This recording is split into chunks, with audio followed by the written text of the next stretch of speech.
Hey guys, Nick the Smoking Irishman here.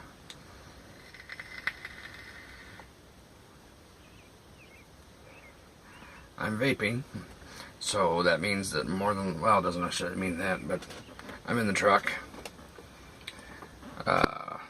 Same thing as always, if you care, my E-Leaf iStick 30 Kanger sub tank, and inside is Skittles, like always.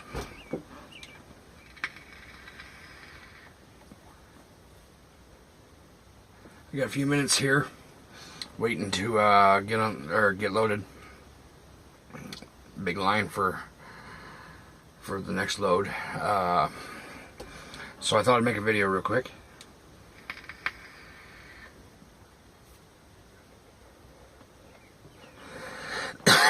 Excuse me. First, I am going to probably have to put the movie review off until tomorrow, hopefully. Like I said, I think it was last week, Thursday or Friday we're off for sure. Thursday we might be off. So they're running us, ragged, trying to get all these loads in down to the ethanol plant or the river or the rail, wherever it's going, so they can get, the same amount of loads in a week in 3 days, maybe 4 days. So hopefully tomorrow I'll be home at a decent time and be able to go get the movie and watch the movie and review it for you. Although there wasn't much interest in, I had a couple of comments, but really about the movie, the last movie, Chappie, but nobody voted. So I'm still going to do it because I'm figuring that maybe it's just because it's a new thing. But I'm going to pick the movie that I want to watch. And I can't remember the name of it. I was going to pick the Get Hard movie, the Will Ferrell and Kevin Hart movie. But it's a rated R movie. And Chappie was a rated R movie. So, if you're a parent and you got a problem with watching rated R movies with your kids, which I understand. This week, I think there was a movie that Ben Stiller's in that I think that's what I'm going to pick, because I think that was the only one out of the 4 movies that I picked that wasn't rated R.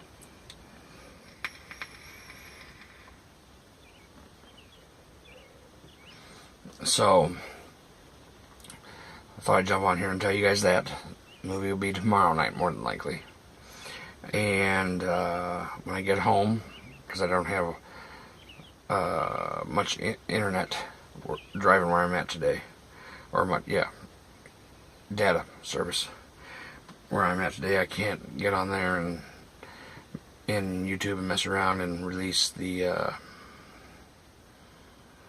Today in History, and I will upload this video.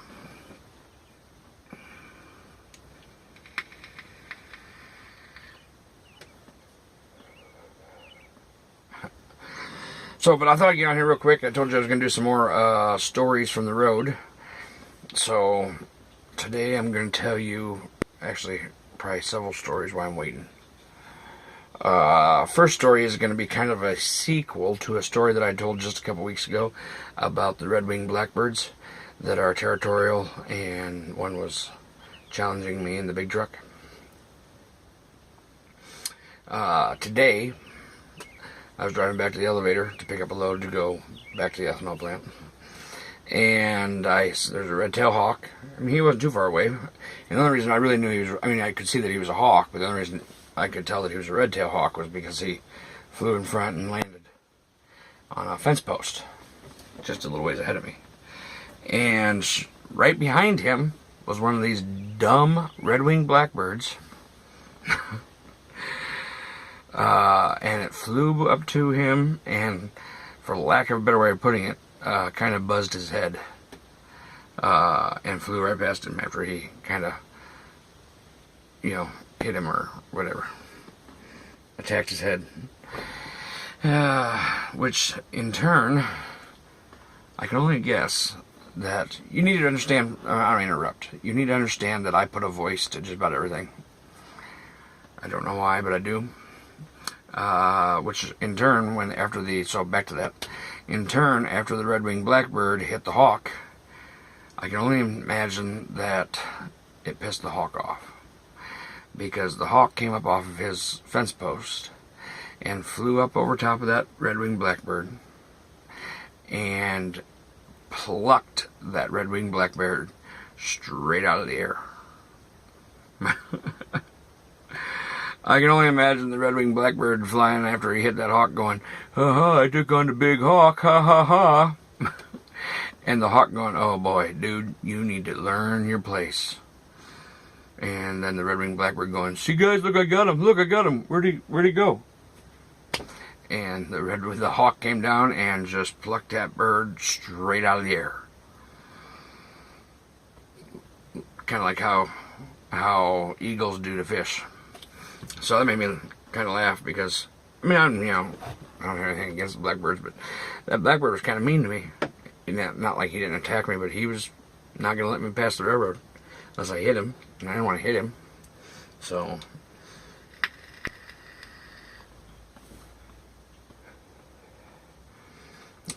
that's a story from the road. Another story I got is most of my stories you'll find out involve animals. I've been driving for about, let's see here, about 3 years, maybe a little more, maybe a little less, somewhere in there though. When I first started driving, I was driving over the road, and the company I drove for hauled a lot of beer a little bit for Anheuser-Busch, but mainly for Miller. And the company that I drove for was out of Wisconsin, and they had a big contract with Miller out of Milwaukee.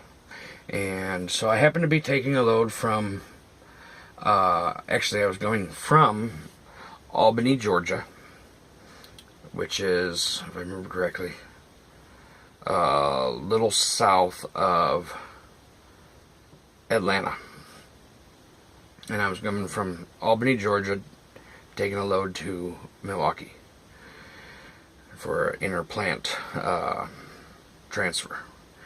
And on my way, I'm just driving along, and I get through Atlanta, which is a huge pain in the butt if you don't know, especially for truck drivers.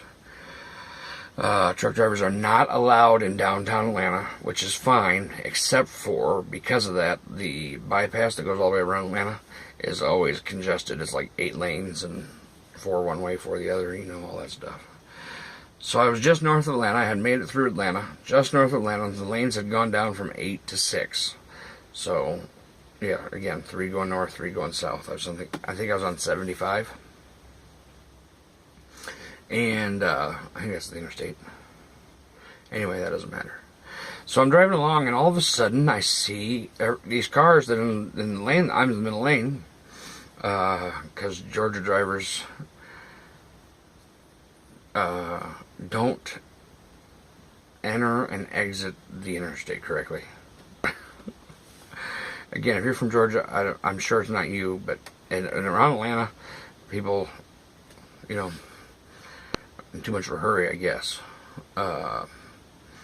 So I'm driving along, and all of a sudden I see all these cars in the center lane, weaving and dodging and doing all kinds of things, and I'm, what the heck's going on over there? I got to pay attention, because I'm not going to be able to stop as fast as they are.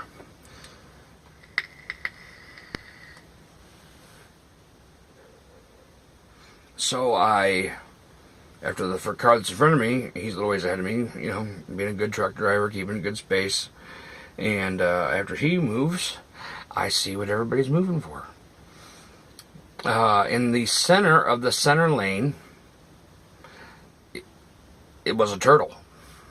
And, I don't know what kind of turtle, going the speed that I was going, And, of course, he's lower to the ground, quite a bit lower to the ground. But he was a turtle, and he was a big turtle. He would probably, if somebody hit him, they probably would have done some damage to their car.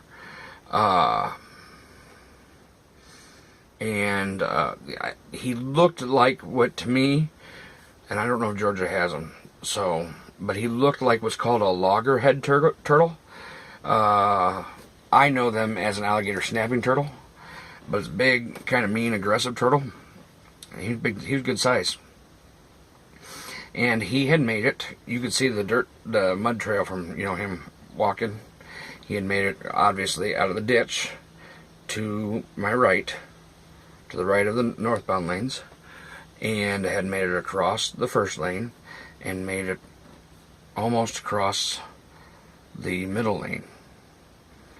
I don't have any idea what some turtle was doing crossing the interstate. Again, I give voices to everything. I don't know if there was a girl turtle on the other side that he thought he needed to go see, but I can guarantee you that if I was a turtle, the slowest animal in the planet, I'd have told the girl turtle, if you want to see me, you need to come here. Because I ain't going over there for that, no matter how good looking the girl turtle was. But he was just hanging out in the middle of the road.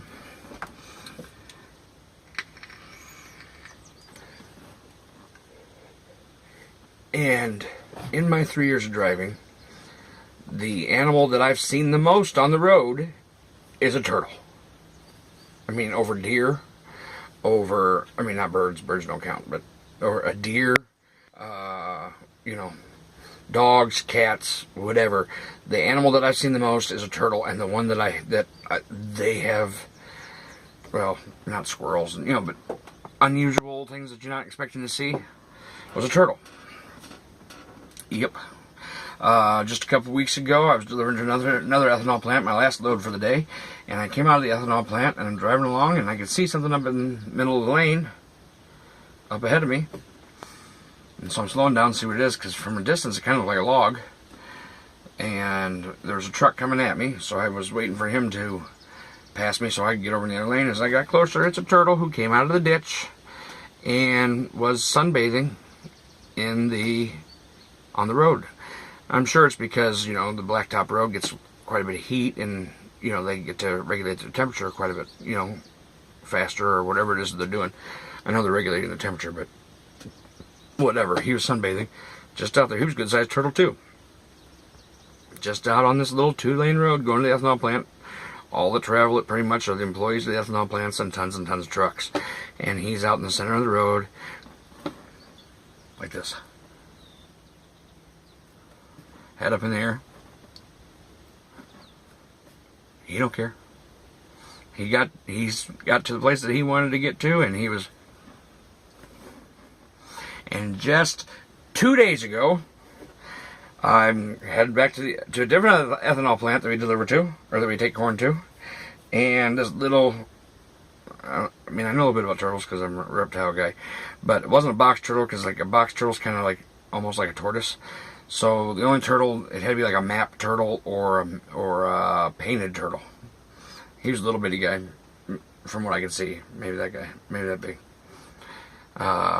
He had came out of. We've had a ton of rain here, so all these animals are doing weird things. This turtle had come out of the ditch and stopped in the yellow line. Same thing the other turtle was, sitting there, head straight up in the air. I don't know, his mouth was open. He was too small to tell. But I could see his head was straight up in the air. He's just basking in the sun, having a good old time. Doesn't matter if 18-wheelers are cruising by him or 4-wheelers. Or even motorcycles. He don't care. It got me thinking, holy cow, turtles. If a turtle, the slowest, and again, I give a voice to everything. This isn't really a voice, but if a turtle, the slowest animal on the planet, or one of the slowest animals on the planet, has not enough care to, isn't worried about a thing, cross these roads and sunbask on the road, the life of a turtle must be great. That's all I can say about that. So, that's my stories from the road this week. I haven't decided where I'm going to put this at in my week rotation for shows for you guys, or series, or videos, or episodes, or whatever you want to call it. So, that's my story from the road. I'll let you go. And as always, wherever you go, whatever you do, may the luck of the Irish be there with you. Thanks a lot, guys.